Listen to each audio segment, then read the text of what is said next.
And we're live with our Intro to Tarot Part 5. I am your hostess with the mostest, the High Priestess Phoenix. I am your spiritual healer, teacher, shaman, seer, oracle, lightworker, starseed, earth angel, mystic, medium, psychic, witch, yogi, guru, evangelist, North American Sibyl, messenger of God, the first child of God. I am the Lilith reincarnated, here on a moon day, our 5-5 portal. As promised, we are continuing our tarot journey. For anyone new, in order to keep up with us, you would have had to catch our Intro to Tarot Part 1, 2, 3, 4. Today, we are starting the suit of the Pentacles, or the coins, however you choose to see fit. What are our Pentacles? That is our earth signs. What are our earth signs? Taurus, Virgo, Capricorn? Ding, ding, ding. Okay, cool. What is Earth? Earth, the final frontier. This is reality. We went through all of we went through our cups, and we went through our major arcanas. Now we're going through our reality. These are stages. I'm going to explain how this works. Get your pen and paper out for the end so you could take the side notes and not have all the extra, detail, eyewitness, and testimony to each card. All right, we ready to get started? Let's go. Page 82. The Ace of Pentacles is auspicious for every aspect of your life. It predicts happiness and contentment, as well as prosperity and the way to achieve it. In a reading, it commonly arises to show money is coming or a new property. It also predicts foundation and stability. So, if you have questions concerning your home relationship, you will receive what you need in abundance. Do not doubt your good fortune. You deserve it. Okay. How many of you live in fairy tale land? Aye, Captain. I mean, really, we want to believe that things are better than they are. In the sense of, you need to live in a state of optimism, but not ignorance. They say ignorance is bliss, not knowing is best. For someone that knows it all, trust me, I agree with that. I do. But then once you do know, you're so much more powerful, and that power forces you to change, to walk in, some change. When you see this card, it's supposed to come as confirmation everything's cool. Truthfully, the foundations are still being built. In order to really have a full understanding, you'd have to catch my video earlier. We start from zero. And the foundation is, you have to wait for, as it was said earlier, perfect timing was the card that brought it up, for things to materialize. And this is about the material world, okay? What would you do if a little cash came your way? Say $50. What about 500? What about 5,000? That's actually where my manifestations were. What's my next thing? Win this lottery and start building these communities, bro. We got to start it. Mr. Plum told me, I called Mr. Plum today. He told me that, he mentioned to someone how great it would be to have a grapevine. And somebody brought him one. So now he has a grapevine growing in his garden. You know what I mean? It's something so simplistic like that we can avoid going, the famine if we just start, getting our little Edens, our little land put together, so we can survive the storms that are about to come, our own little self-sufficiency. And, it was always predicted for me in my vision, even before becoming spiritual, that I would become a millionaire. I'd win the lotto. And with that money, I would build God's kingdom. I would build these communities. I'd build these, these townships. I build his church, but the church isn't just a place. It's the communities. I learned agriculture. I learned design. I learned all kinds of stuff, bro. And I've worked with all kinds of people that can help me get this job done. My first child's father's father is an architect in San Diego. He works in La Jolla. He literally works for someone else, designing these buildings that they create in California. He can help me design this. I know lots of working hands. I know lots of people to help me create such things. I know how to keep it under $5,000 a house. Give me a couple $1 million and watch me save millions of lives. At $5,000. I learned how to make it a wraparound service too, where it won't be free living. You know what I mean? It's the intention to, you know what I mean? It'll be a community-based, you know, work-based living. In the essence that the income will be put back into the house, but only for ownership of the house or down payment on larger houses that we can be rebuilt too. Like, it's taking what it is and making it better, right? So not everybody is coming with nothing. Some people just need a break, and that's what I told you. What is breaking everyone? The cost of living. What's the biggest cost of their living right now? Well, food and gas are getting really close, but more than less, it's their rent. So if I can make them small houses and we reduce their rent to about $500 a month, give them a 5-year plan, do the math, that puts about $35,000 aside. After 5 years, we can take that money and we can go ahead and put it down, you know what I mean? They can own their own house now. Right? We care for the house and we move new people into that house. They've actually paid for their future. Not for the house that they're in, but for the future. We add like $100 or $200 to keep, you know, HOV fees, which is what? Maintaining the community. We have our own gardens, you know what I mean? So we can produce our own foods for the people. Literally. Down from milk to chickens to fucking everything, dude. We have our own fucking farmlands that we can actually live off of, so we become self-sufficient. We go back to well water, we go to solar, we do this. A whole fucking funky-ass utopia pushed out, you know, as they're pushing the minorities far out into the eastern plains. It's okay. It's okay. We can put up trees up there. We can work with the land that you give us. Just give us a place and we can make this great. Make America great again. In the sense of that's where America was great. You know what makes America great? Hope. Hope. People came here with hope and a drive. I still hope, and I'm still driven by that hope. For a new land to call our own, a new way of life. I'm still like the ancestors. I still see it. So in the essence, what would you do with the lottery if you got it? What about $50? What about 100? What about 5,000? What could you do to save your life or someone else's? What do you know what I mean? And that's it too. It's like when I get the lottery, yeah, can I get $5,000? What are you gonna do with it, dickhead? Well, I'm gonna go to the mall. I'm gonna take my girl out. I really need to. Come on. I feel like you really need a new car, and yeah, I'm not gonna lie, you do need some shoes. But how's the kids? Where's your bills looking at, bro? If you can't get the little shit, what's the big shit looking like? You're talking big shit right now. All right. New opportunities has presented itself, and it might be your chance to achieve what you've been striving for. How do you seize these moments? And that's it. God meets my needs, and I meet his children's needs. Are you willing to do what needs to be done? I always dreamed of living on a farm anyways, but I don't want to live alone. Why not bring you here and teach you how to farm your own land? Why can't you live on the land too? Why can't we all live happily on this land? Why can't I show you how to do it as I learn too? Why can't we do this together like our ancestors did? Create a better place for our children. Teach them. I'll tell you what, man, those southern kids, yeah, they got those stories about waking up early with the, you know, with the livestock and shit.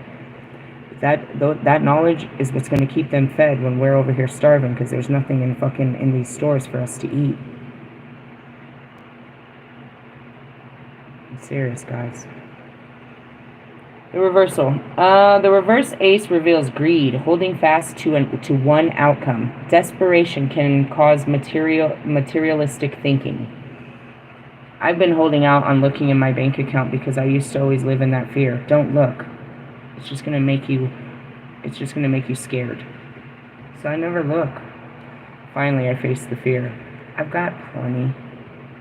More than plenty. But it's just an old habit. I was always too afraid to look at how much I didn't have. It didn't matter what I did have. I just see what I didn't. How much I've spent. I don't see that. I saw complete security when I looked. And I literally looked right before this because my daughter asked me for a couple bucks. I was like, I really don't know what I'm working with. Not like I didn't have a couple bucks, but it's like, damn, I've been couple of bucksing this for fucking 4 months now. I might need to look and see how many bucks we have left. How far can we ride this bull during Taurus season? And then remember, you know, God planted another seed at the beginning of this. You know, he's like, H&R Block was like, we're going to look at your taxes from 3 years ago and see if anybody missed something. They missed a big one, bro. I got $3,000 more coming to me at any time. I'm okay. As I said earlier, I'm okay, bro. I just need to learn to be okay. That everything is okay and I don't have to do anything and God made it all okay. Bro, I didn't know if I was going to get any fucking taxes. You must scroll back. He tells me to turn in my car. I'm finally about to give up this Lyft car that's not making me any money but making me stressed. It's costing me so much fucking money. And I finally give it up. And the next day he says, go do your taxes. Okay. It takes me a day to get all these paperwork. I go to the lady and she says, bitch, you're about to get $10,000. I said, no fucking way.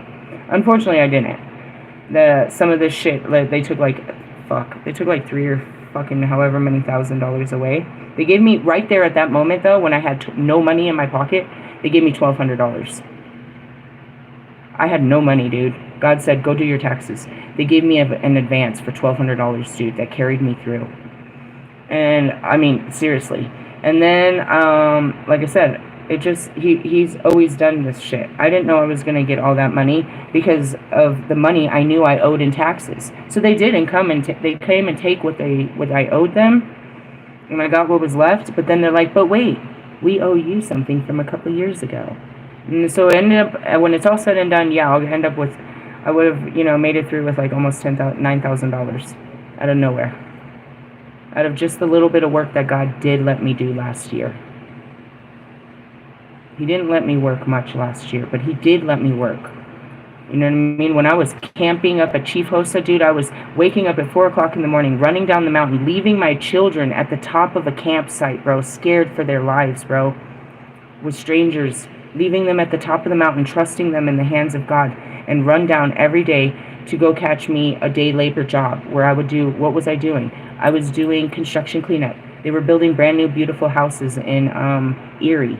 And I would go in after the construction and I would clean up, sweep. A witch with a broom. That's what I was doing. And then I would run back up the mountain. I did a bunch of that kind of work. That got me some taxes. I did get to drive a bit.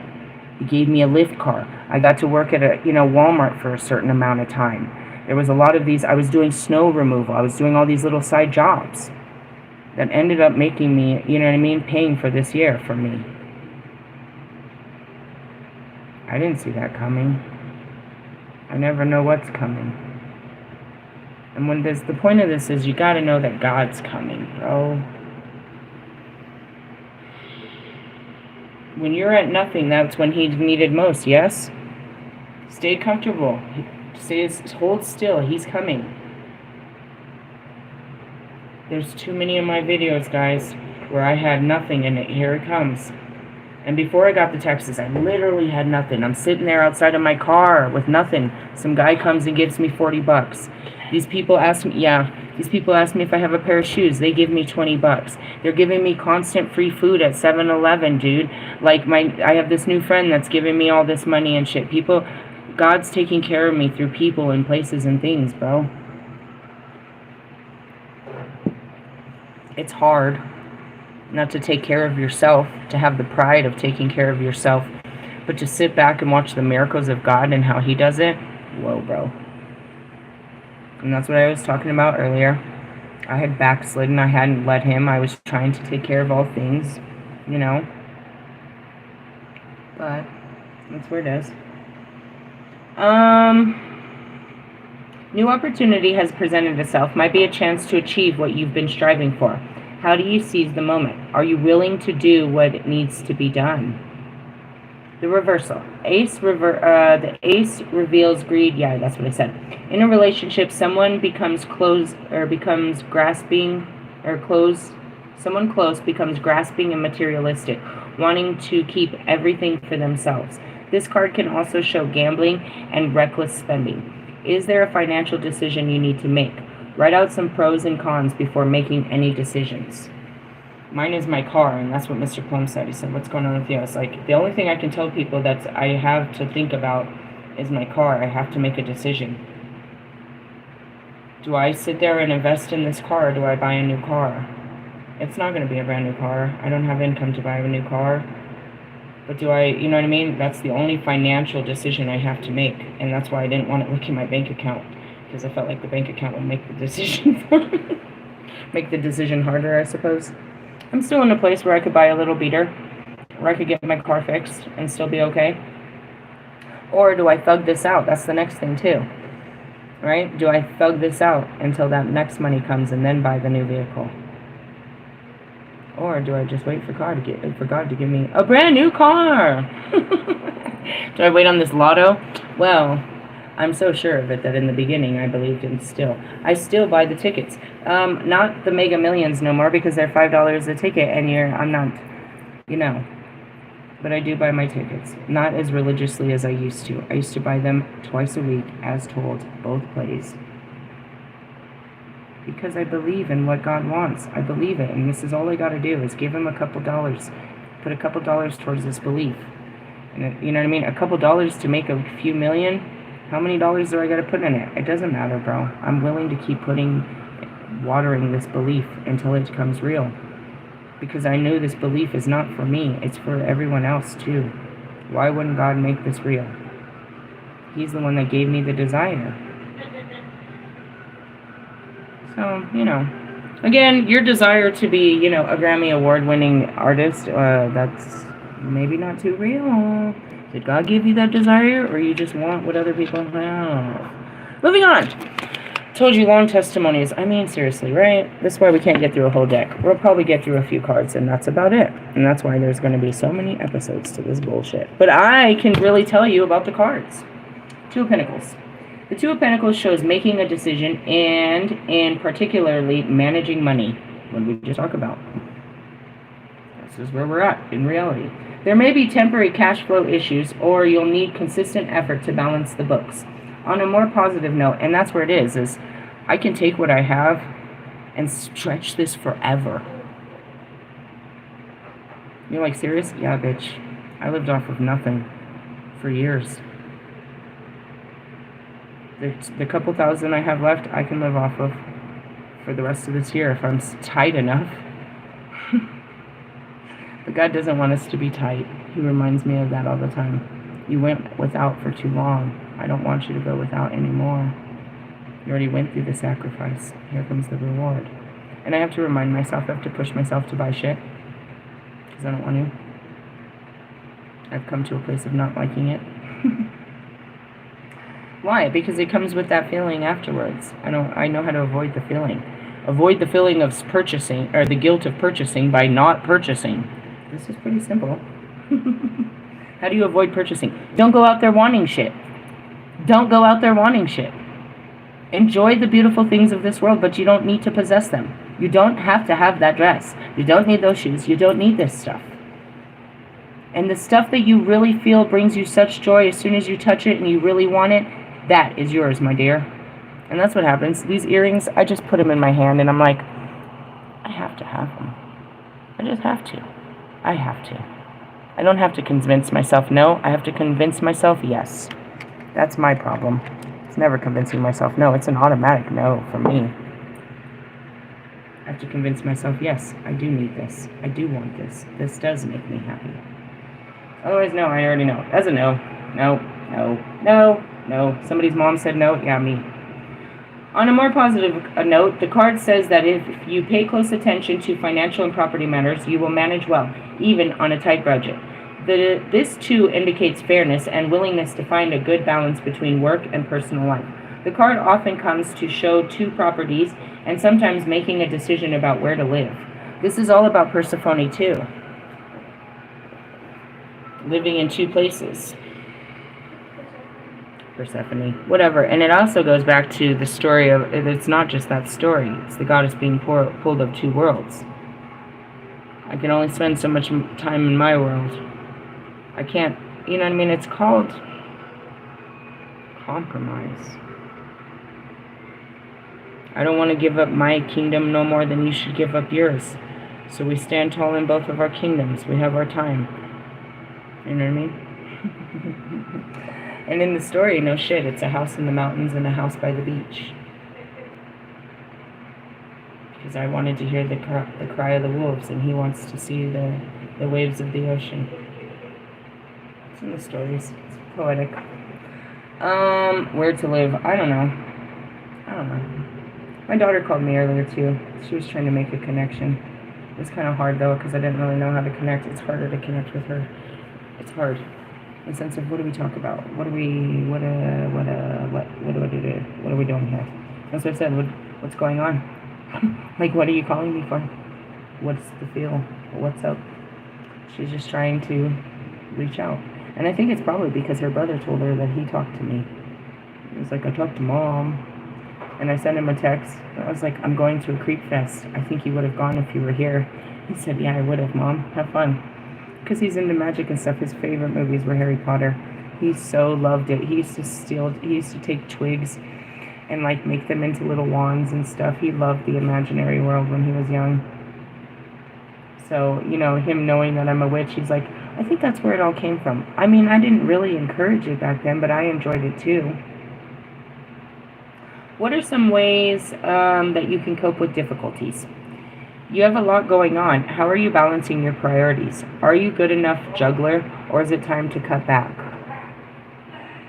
I had to give up the material world. And it's hard.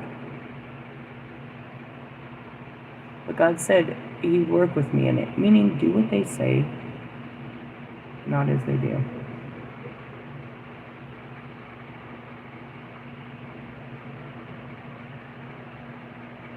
It's just a mindset, right? Meaning, I'm going to go out there, I'm going to get a job. I just need to get the right job.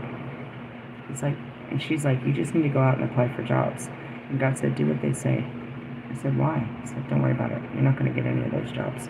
But as long as you're doing what they're saying, and you've proved to them, and you're doing exactly what you say, then you'll be okay for a minute, and let me figure out the rest.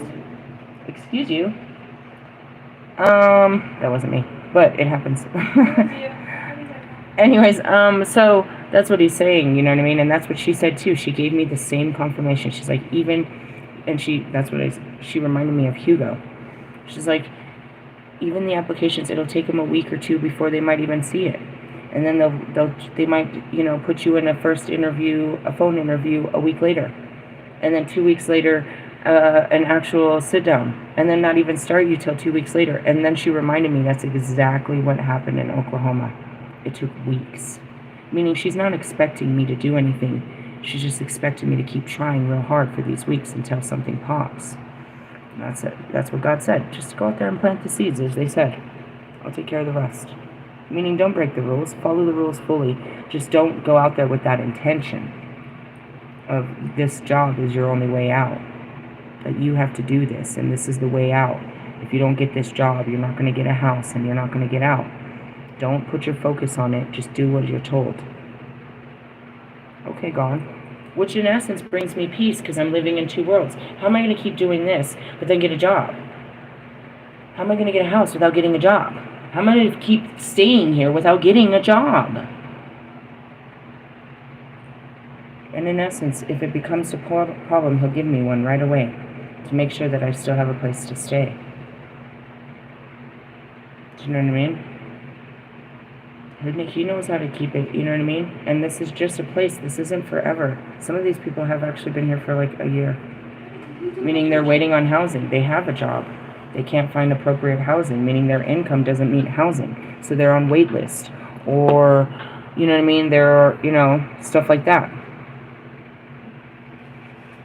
Truthfully, if I get the job, that's fine. But if I can't find an apartment that I can afford with that job, then I can't go anywhere either. And as long as I have a job, I can still stay here. And that's it too. It's like, you know, there's a lot of opportunity for not comfortability, but rebuilding at where I'm at. But I'm not really grasping the idea. I'm still in this old mindset of I've got to get in, get out, do the best, get myself, you know, do it all. Like, it's an old programming because I've been, you know, in the homeless situation before. And my programming is trying to make me do what I did before. This is how I got out of it before. So if I do this, it works. So I'm trying to work the system and myself the best that I did last time. But that's the hard part, is not doing what I did last time. Because even though it worked, it drove me into destruction. The whole point of this is not having to do it all by myself again.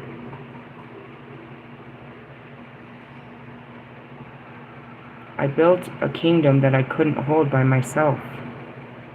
That crushed me. It crushed my family too. You don't really understand. We were very distant, cold, and spoiled.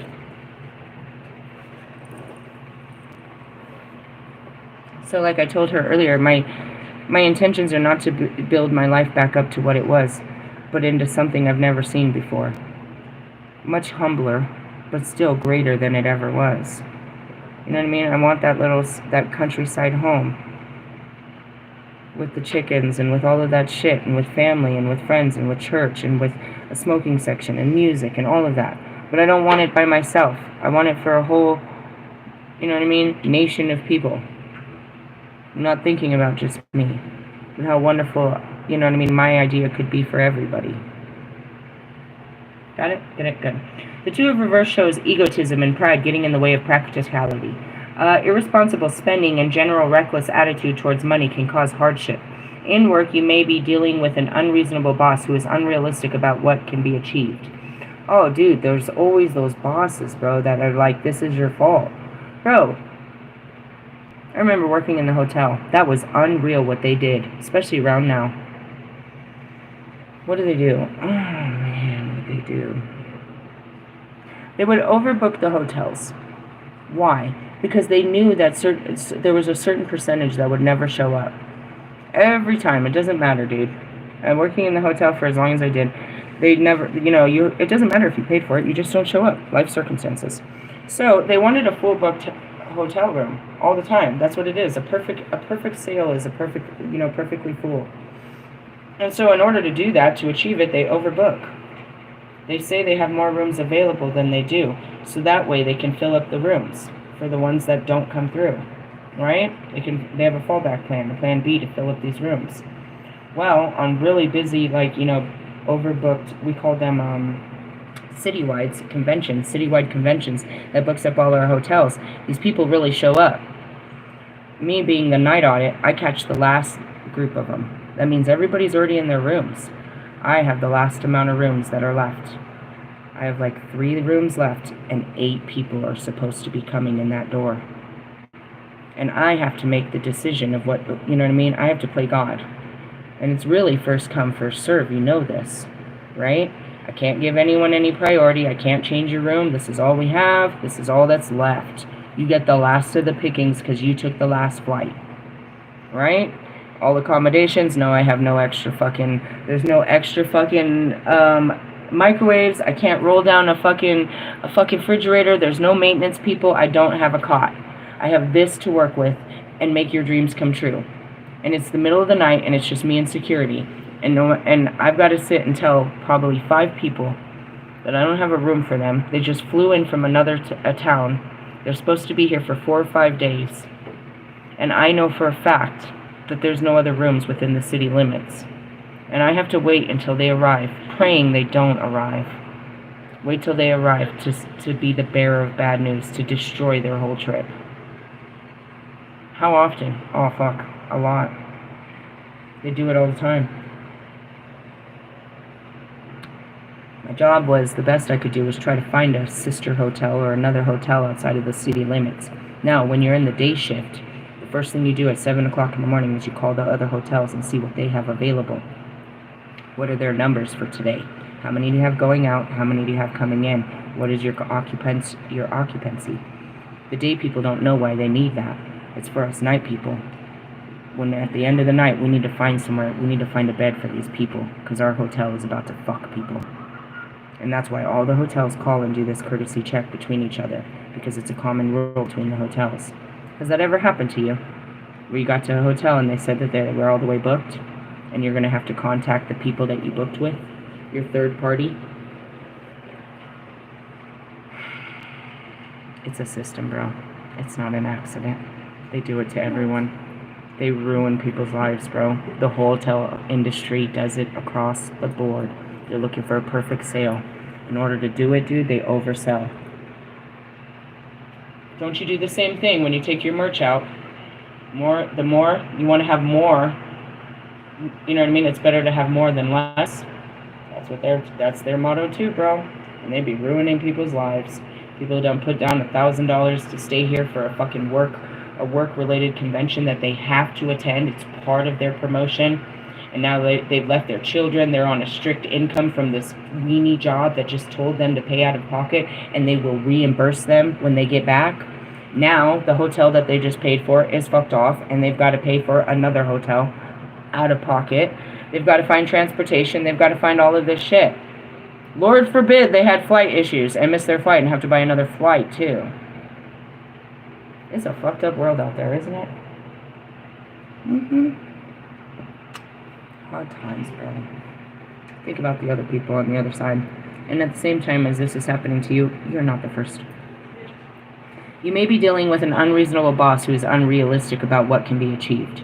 That would be another thing too. I'd be sitting in the front, in the middle, or in the front. Okay, so we're going through renovations, which means they're fucking drilling and breaking down walls and building fucking statues and doing all kinds of shit while you're trying to sleep at 7 o'clock in the morning in the hotel. You're going to call me and scream at me, or you're going to come to my face and scream at me, and my job is to make this go away. Alright, well, Steve says not to give in. Don't give him everything. Don't roll over on your belly.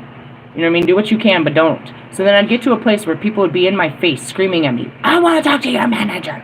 I've held this down as long as I can, and now I got to go tell Steve I need some help. You know what he would do? He would come out and give them what they wanted, that he told me not to give them.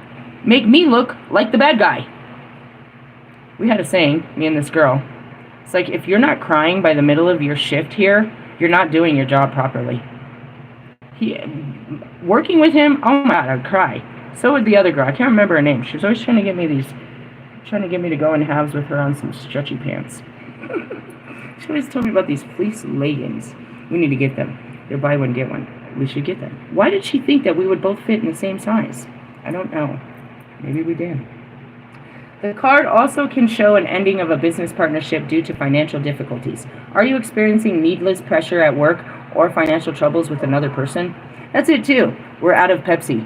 Why? Because my boss is an idiot and he doesn't know how to order it. What do you want me to say, bro? Do you want a Coke? Like, what do you want me to say, bro? You want to take this out of me? It's my boss's fault, but he's going to blame me. So what do you want to know? The job sucks. I just work here. My coworkers don't wash their hands when they go to the bathroom. That's why I can't work with you guys. You want to hear a true story?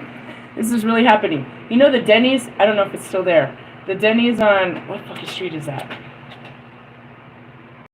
On Peoria? No, that's not Peoria. Is it? I think it is.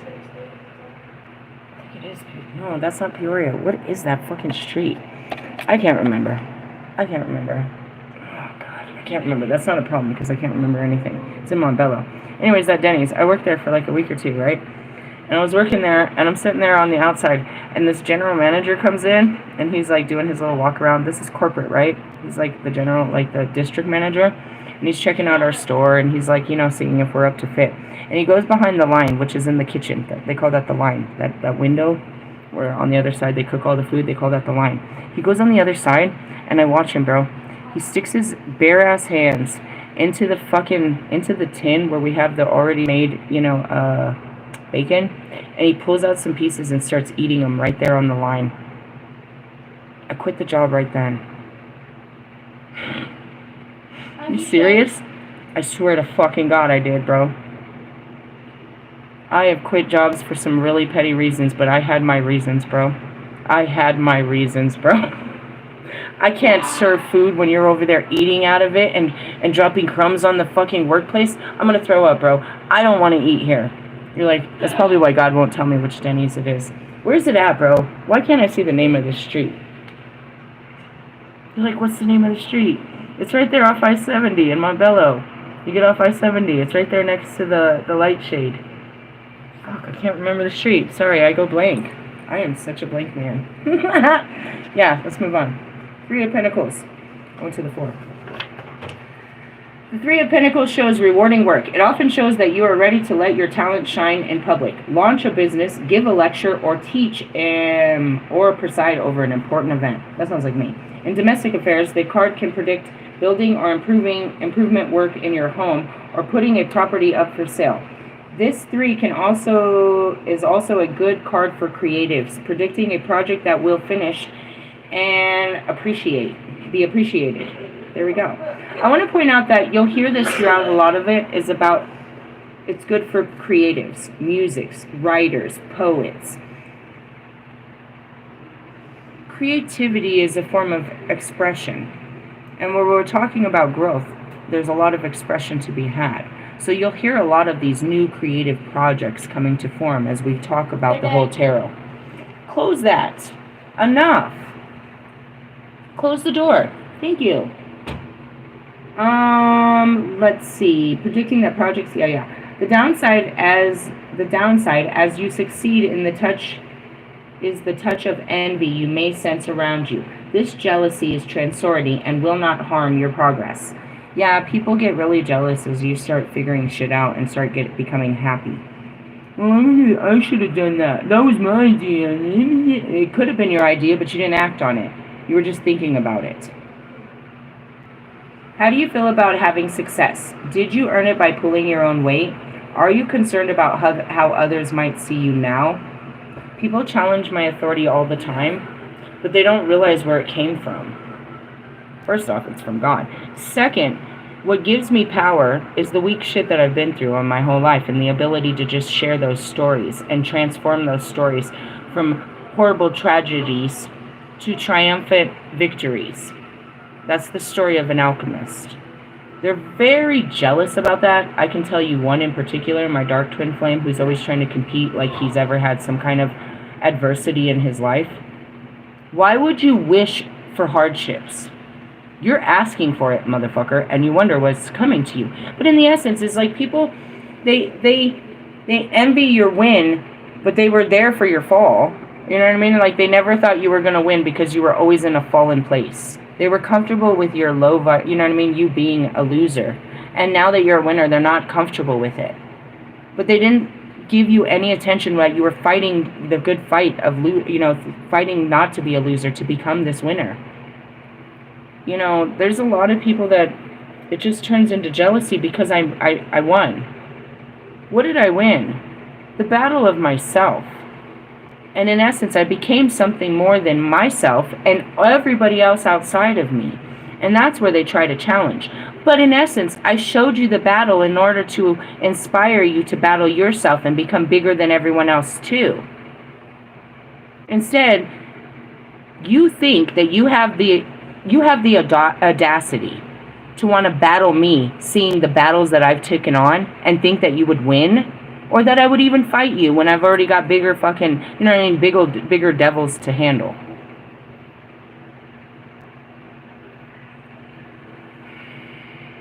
They don't want to see you win because it brings out the loser in them.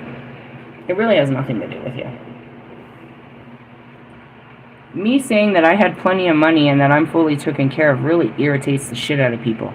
They really liked watching me day to day struggle with no money in my car and what's going to happen and will she be fed? Will the police take her car? Will somebody break in? You know what I mean? Will something terrible happen to her today? They always are waiting for that terrible thing to happen. Why? Because God is full of terrible greatness. They were waiting for that next adversity, hoping that I wouldn't make it through it, but I made it through everything that God put me through. And after you've made it through that much, there's nothing much that God can put you through, and you're not worried about what comes next. And that's the victory of it, but you have to go through it to become that victorious. Queen Victoria. Anyways, the reverse. The verse 3 indicates work is tiresome, and you may not be willing to put in the groundwork. This may be because you've become cynical about finding a career that will suit. You need to push through the dull details and make a swift decision to move on. Another interpretation of the card is poor planning, causing a project not to succeed. Write about where you see your career going and what you need to do to make it happen. Russ, are you going to keep asking the same old people to buy your album? Are you doing anything to ask other people to buy your album? Is there any reason why anybody new should buy your album? How are you going to have better sales if you don't have new people? How are you supposed to have new numbers in sales without new people?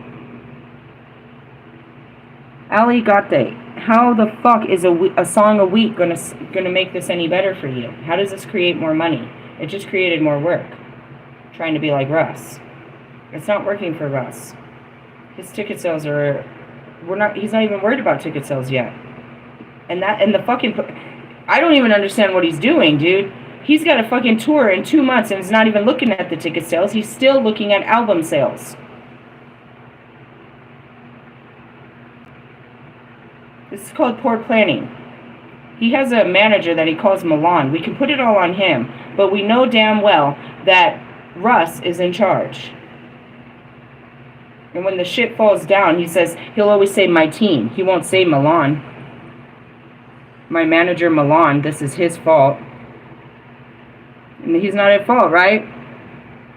Whose fault is it that you guys can't win? Is it Milan's fault? Is he the one in charge of your career? Maybe you need a better manager.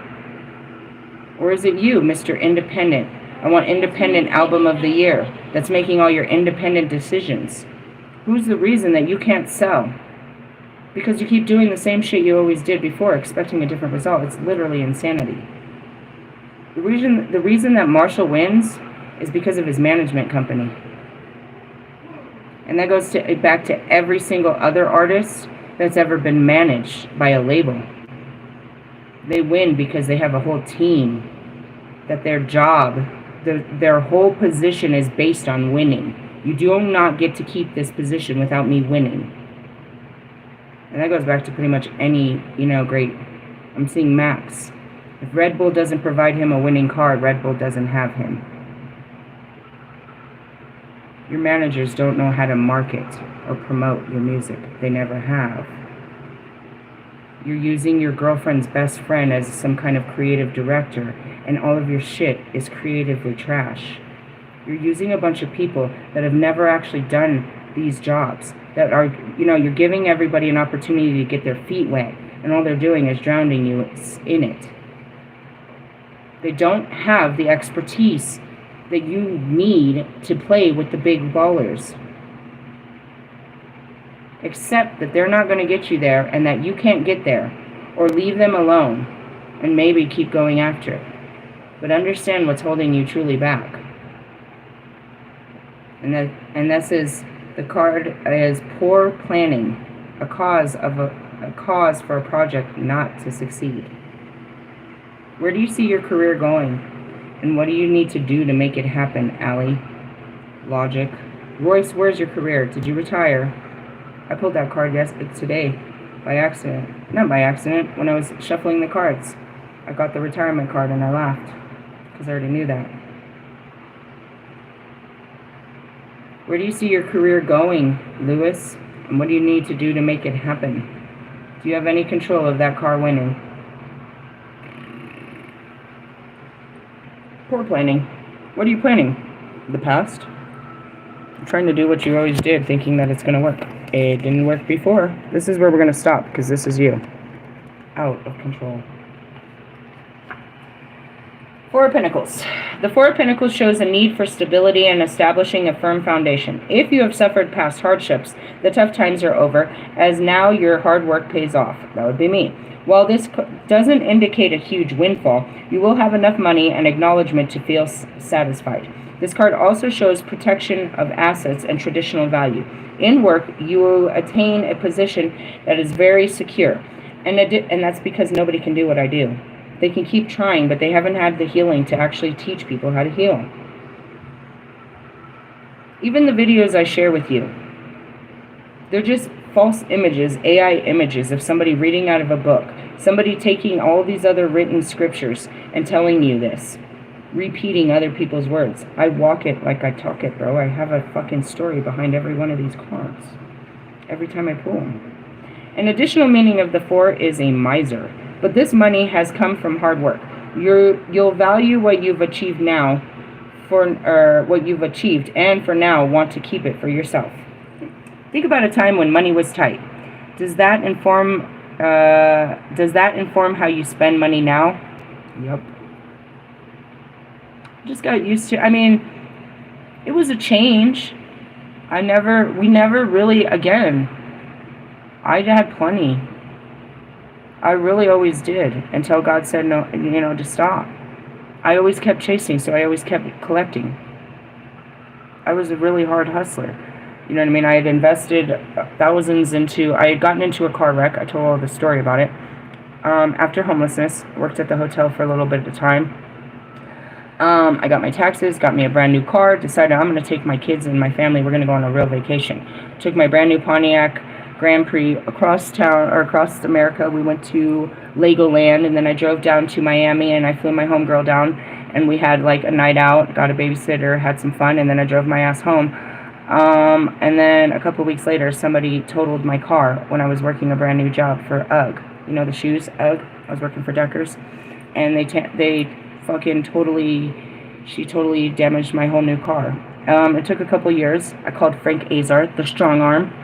it's a Colorado annoying commercial about a fucking auto lawyer. He got me like $20,000.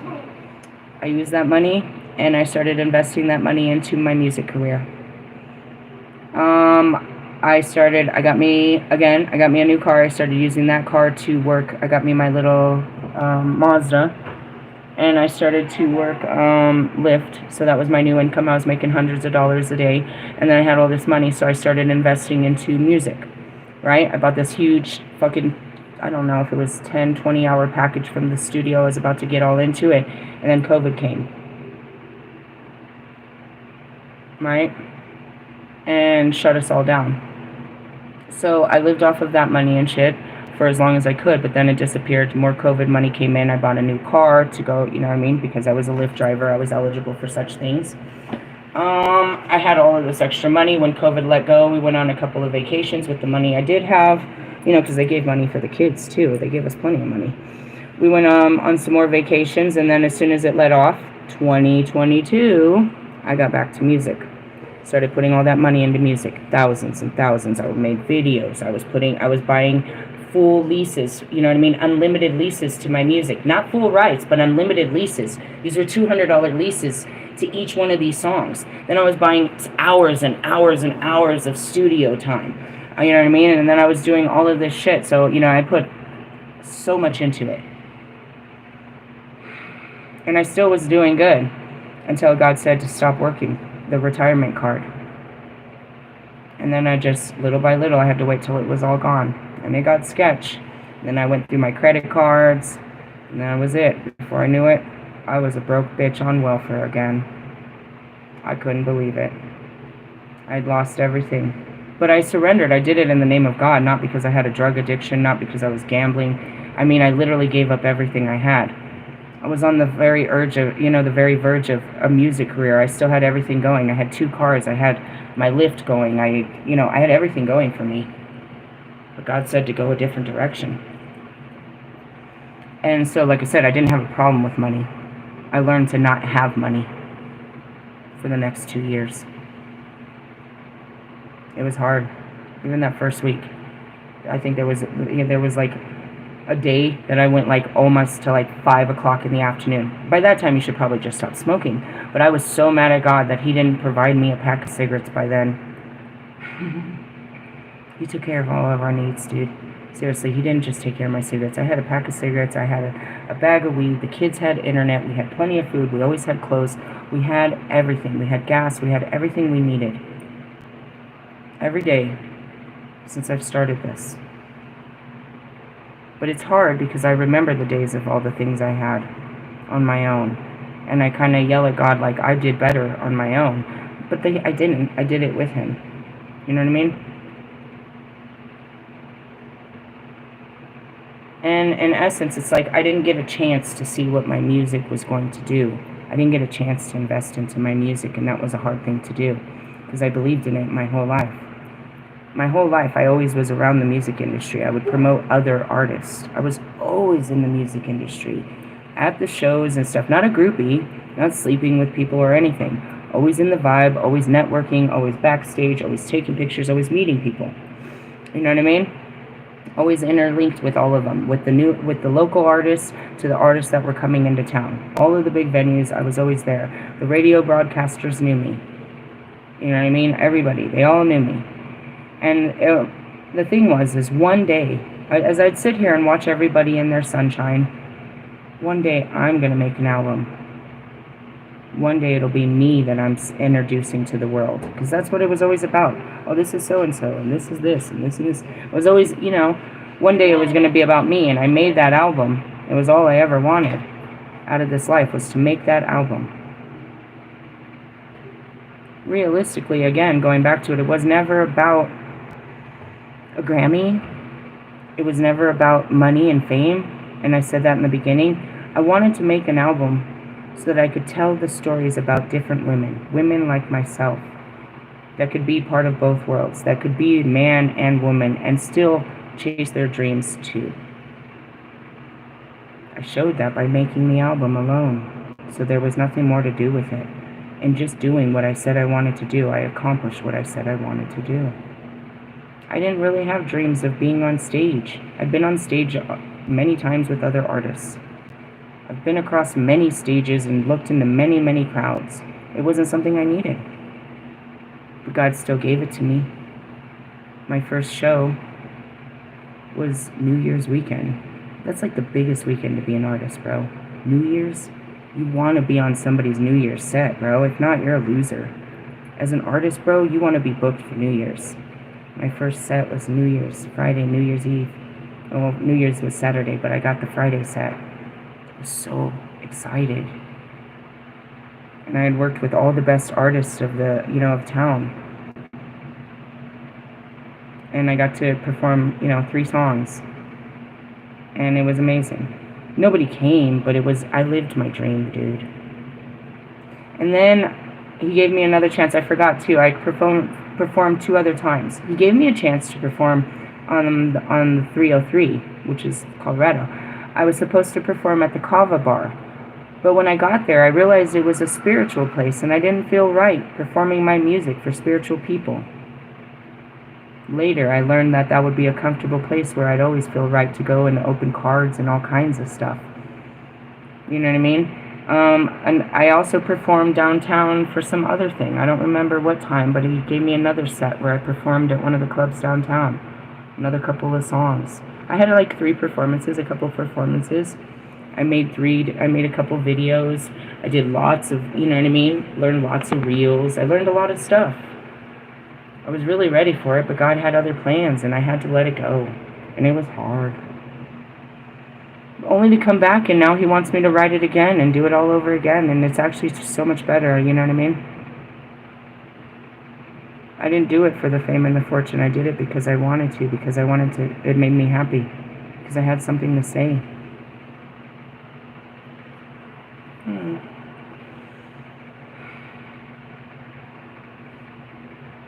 Where are we at? Where were we at when we were talking about this? Think about a time when money was tight. Oh, that's where we started. I was like, it wasn't always tight. I worked hard not to go without. Does that inform how you spend money now? Well, yeah, I just got used to not having money. And you know what I mean? It's like, what I don't buy today, I can buy later. And what do I really need today? It's just a mindset. And that's where I said, it's like, what do we need? And then there was this one time, I'm reminded, Mr. Plum and I'm at his house. I've had no money for a long time. And something tells me to go dig in this bag. He's been holding this bag I have this bag of pictures and memories and cards. And I find a card that hasn't been opened. It's a wedding card. It's addressed to me. I have not opened it. It's from my wedding. And I open it, and I find $20 in it. It was so cool. I was like, wow, well, that wedding didn't work out, but I really needed this money. You're like, what? Yeah, dude, all these years later, 13 years later, you know what I mean? Fucking 10 years later, I have a card in there that's addressed to us, congratulations on your wedding, and there's $20 in it. And I'm looking at Mr. Plum, and I said, you know what, Mr. Plum?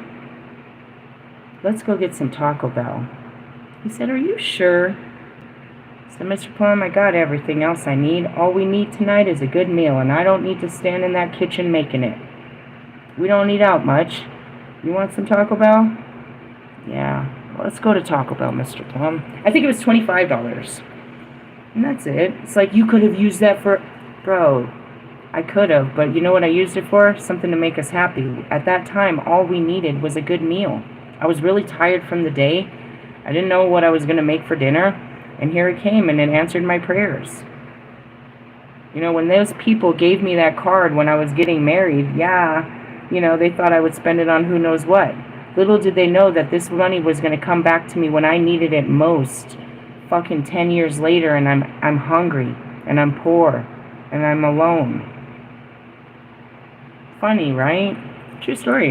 And that's how it is too. Like, I can't even tell you. That's what I told him. It's like, all of a sudden God will say, go check this food stamp card. Holy shit, God, there's $700 on there. Yup. And then I call them, and they don't know nothing, and I gotta play stupid, and I don't know. So then when that happened in Oklahoma, I decided, all right, I could take all this money and buy a bunch of little, you know, food for everyone, a bunch of little food gifts, and do a big grand opening, and I could give away this food, and I could give away, you know, do free readings, and I can give away clothes, and I could start, you know, spreading the love. Every time he gives me something, that's not what happened, though. I made all the decisions. Like I said, I just found like $700 in food stamps on a card. And I was like, this would be great to give back to the community.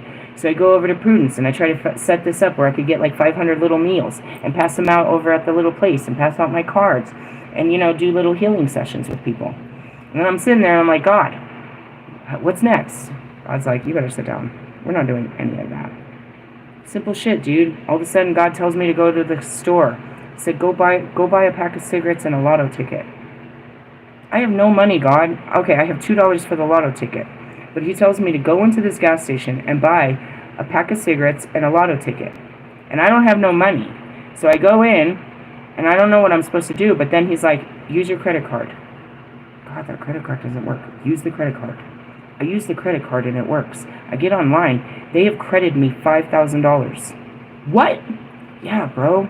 Somehow, in the glitch of the system, Wells Fargo, they said that Wells Fargo said that they got a credit from Wells Fargo with my overdrawn bank account. It was just a fucking glitch in the system. Both of them I ended up owing, or I didn't.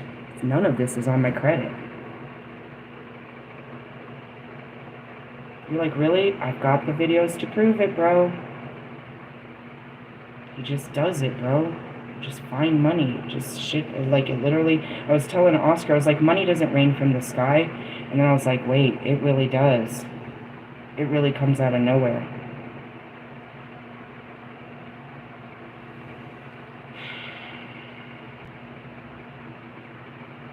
It didn't work like that before for me. I had to work very hard, 2-3 jobs, just like her. You know what I mean? I started out of homelessness. I worked at the Holiday Inn in Wheat Ridge for $11 an hour. Then I found the Crown Plaza, which was part of IHG. It's a bigger place of, you know, of the sister hotel in downtown for $13 an hour. No, yeah, it was like $13 an hour. I started there. Then I moved into the front desk for $14 an hour. Then I was able to push for the big raise across the whole building. Right? But it still was never enough, you guys. It was never enough. My rent was they were charging me more rent than I should have been in low income. When I first moved in, it was at $800 a month. Do the fucking math. $11 an hour off one income. Do the math, you guys. I was struggling hard, bro. I had to pay for a car. You know what I mean? Everything. It was just impossible. I had to work hard. So as I was working at the hotel, it wasn't enough money, so I would pick up side jobs, you know, those day labors. I would go over to the Pepsi Center, which is called the Ball Arena, where you guys do your great concerts. And after one of your concerts, I'd be the bitch that was in there at the end of the night, sweeping the floors, putting up the bleachers, breaking it all down, cleaning it all up in the, you know what I mean, washing it all down. That was me. I would do that till about 2 or 3 in the morning, come home, pass out, get up in the morning, have the kids dropped off at the babysitters, and be back at the hotel by 7 a.m. I did all that. I started doing Lyft just for extra money, bro, because I wasn't making enough. I was like, I could use my own car and make some extra money. Then I started making hundreds. I was making hundreds by the nights. It was enough that I could quit that day job. And so I gave up the real life, and I was just driving around. It was fun. It was fun, bro. I could pick people up at the hotel, or at the freaking, I'd pick them up at the airport. I'd drive them somewhere in Denver. I'd drop them off. I'd roll the windows down, smoke a joint, turn up the music real loud, drive back to the airport, do it again. Then after 2 of those, I'd go out to Red Rocks, pick up these people that had a great time, you know what I mean, smoke some weed, jam some music, go do a couple more rides.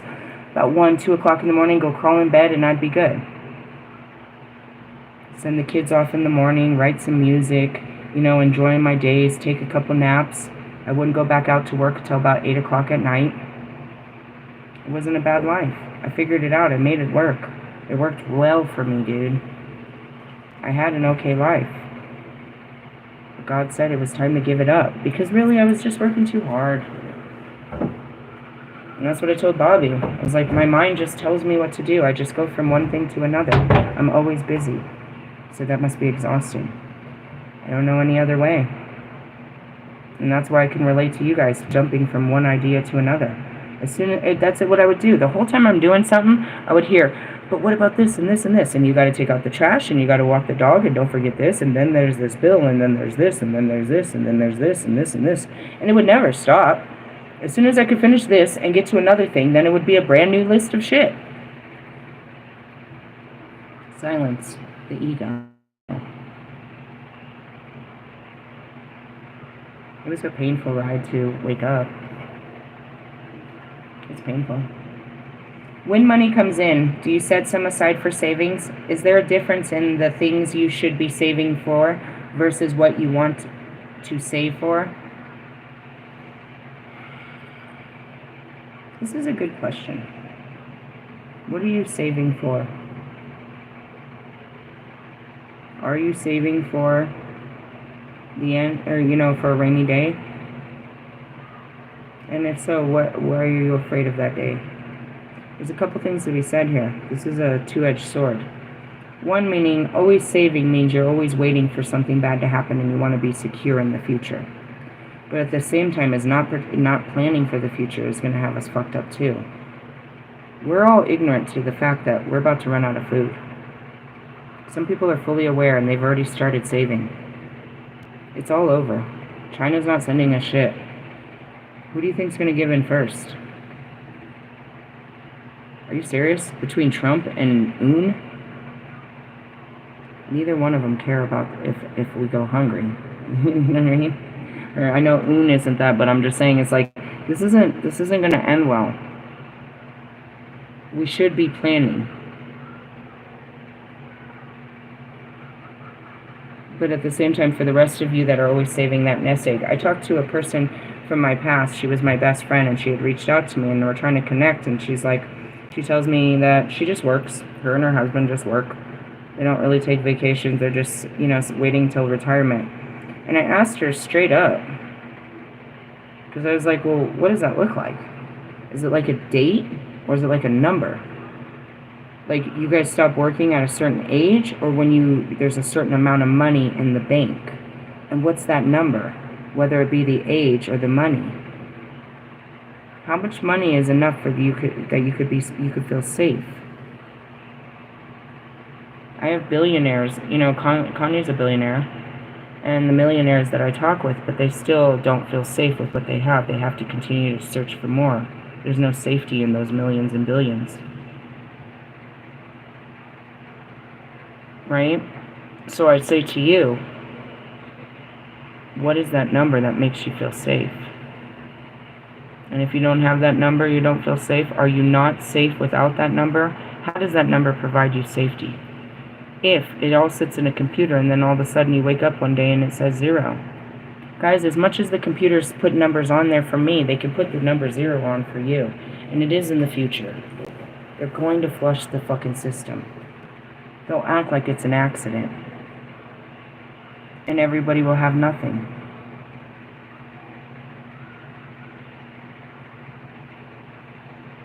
Saving for a rainy day, you know what I mean, is like, what are you saving for?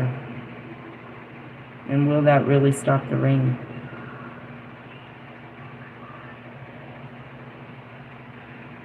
Does knowing how much money I have in the bank account make me feel safer or unsafe? No, it's just an old pattern of not being comfortable with what's in there. But I've learned to be comfortable with whatever's in there and to see it. I'm serious, you gotta watch my videos. I literally lived off $20 a week or less. I lived off nothing. So the numbers don't bring me safety. But do they bring you safety? Or just the illusion?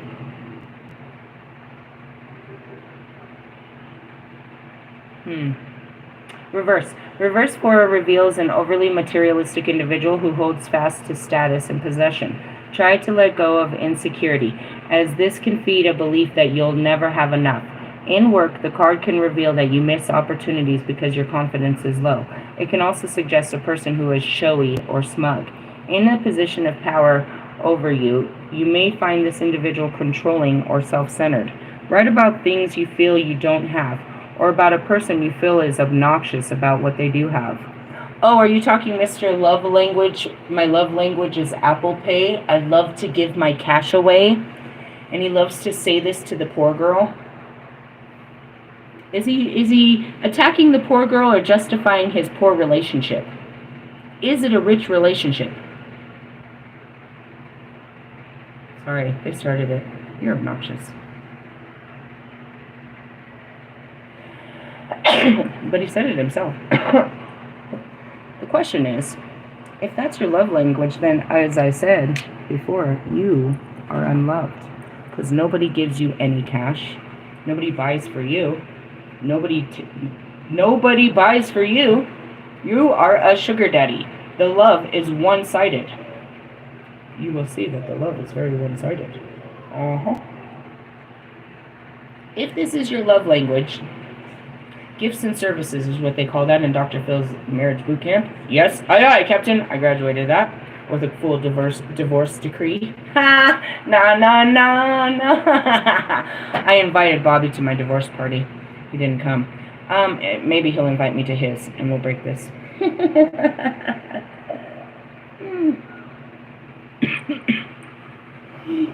Hold on. Where's fuck. I forgot. It's not in here. I wanted to show you something, but I don't have it. You had a divorce party? I did. I celebrated my freedom. What was I going to say before I choked and got up to go find that picture? I could be the reason for your divorce party. I could be the reason for any party. All right. Let's see. We're going to stop there because then we'll start on 90, which would be the 5 of Pentacles, which is just as sad. What is it? Loss, restriction, being broken shit. Are you feeling this? Are you in a place of loss? Well, I don't know. I feel like I've talked too much. My throat hurts. Let's go ahead and pull out those side notes, guys, that we had. We're going to just do our keynotes for these 5 cards. And for anyone else, you'll go back to the very end of Intro to Tarot Part 4, and you can catch up. You can go to the end of any of these videos and catch up on all of them to know what the cards mean. So, right now, Pentacles. The Ace of Pentacles stands for money, success, and beginnings. The 2 of Pentacles is decision and balance. The 3 of Pentacles is showing your talent and collaboration. The 4 of Pentacles is about stability and money management. Now, as much as I'd like to take you further on this, I think those are extremely difficult, you know what I mean, stages of life that we've just went through. These cards are stages of life. These are lessons in life where you must learn this lesson. When someone pulls the tarot, they're asking, you know, where are people at? Now, most tarot readers are... Oh, fuck, I'm going to do this. We get another pack of tarot. That's how we do it. Give me a second. I have more tarot. I have 2 more tarot. And then, if we really wanted to try something brand new, we could bring out the Stranger Things tarot. I have another tarot. Give me a second. I can find it. We use the tarot to see where we are currently and what we need to work on and what, you know, that outcome might be if we do the right works.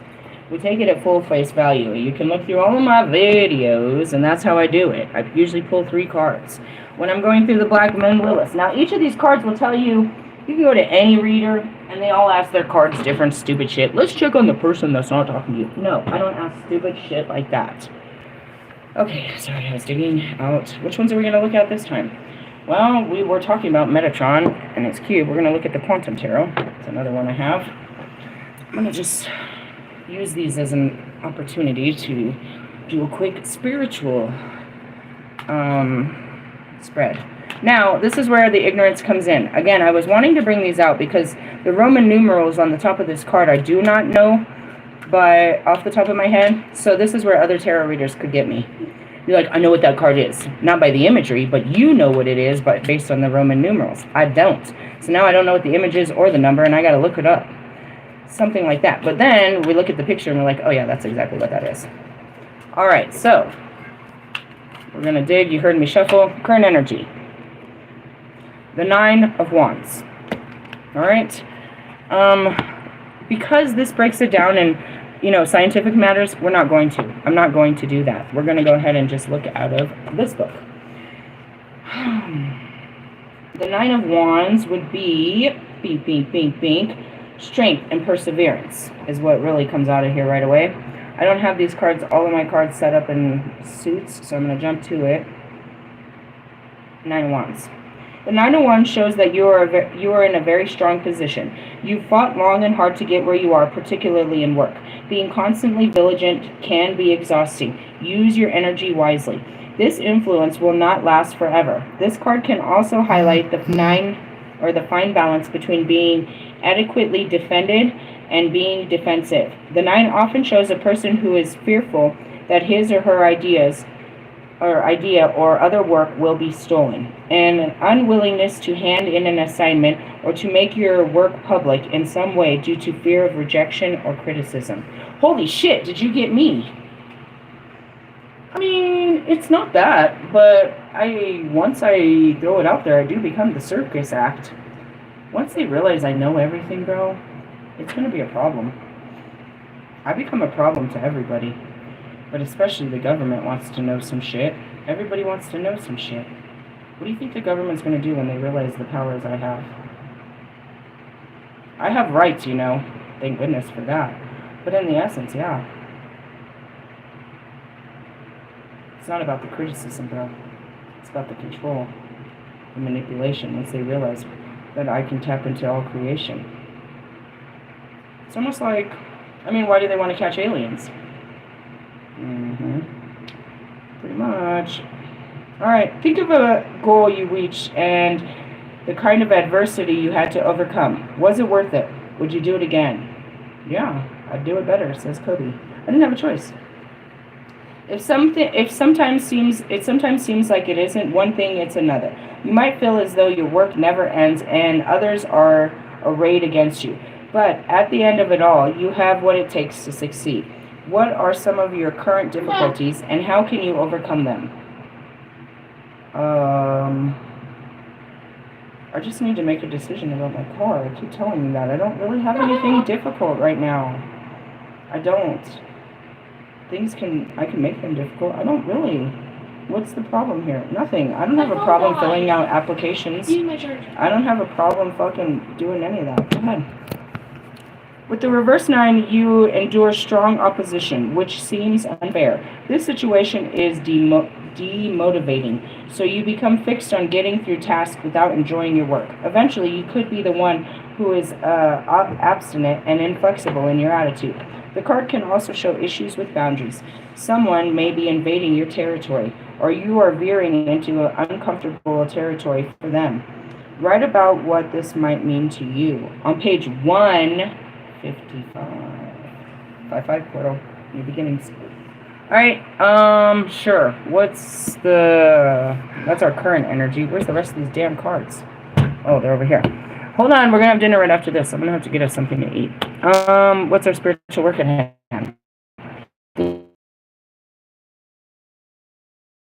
I'm trying to look at the picture. I don't know. I'll have to find the fucking meaning now. Damn it, Beavis. I don't know. There it goes. Okay. What is that? Death. Oh, I guess so, huh? Well, we already pulled that earlier in my videos, dude, with the Raven. The end of all things. Death requires you to let go of an old ID situation and embrace change. Well, I guess I didn't say that in this video yet. What needs to die from your life? This is the antimatter and matter. Okay, what's the outcome, God? Are they going to let some shit die? Ooh, look it, dude. Did you see that? What's that one? It's the ending. It's the world card, isn't it? The universe? I don't know. I'll tell you in a minute when I find it. Yep. The theory of everything. The world shows that we have resolved the paradox of living as a limited being in an unlimited cosmos. How are you embracing infinity in a finite world? That's pretty cool. Do you see what it says? The hard times are over and the new beginnings are here. Or basically death transformation.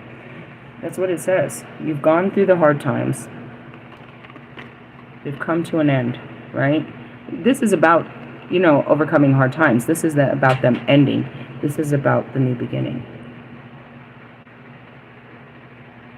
Although we come, I mean, this is exactly where you should be on a Monday. And then God, who gives us strength on a Tuesday to do some new shit. We're building up to a very... It's a fool's moon. Anyways, see, that's how it works. So that's what we learn how to do, is see where we are as cards. So where are you? Overcoming the struggle or going into the struggle. Facing death, the endings of things, and the possibility of new beginnings. It will not happen if you don't go through this card, you don't get to this card. If you don't go to this card, you don't get to this card. All that hard work is going to end up in an ending. Everything you've worked hard for is going to end up in the death of everything else. And then you can begin fresh. What a waste of life, right? No, that's how the moon cycles go. Stay tuned to the next episode. Alright, so I gave it to you. That's it. I love you. God bless. Amen. Make sure you keep up with the tarot and everything else in your healing, and I'll catch you next time. Laters. Hey. What you guys want for dinner? She's mad because I'm holding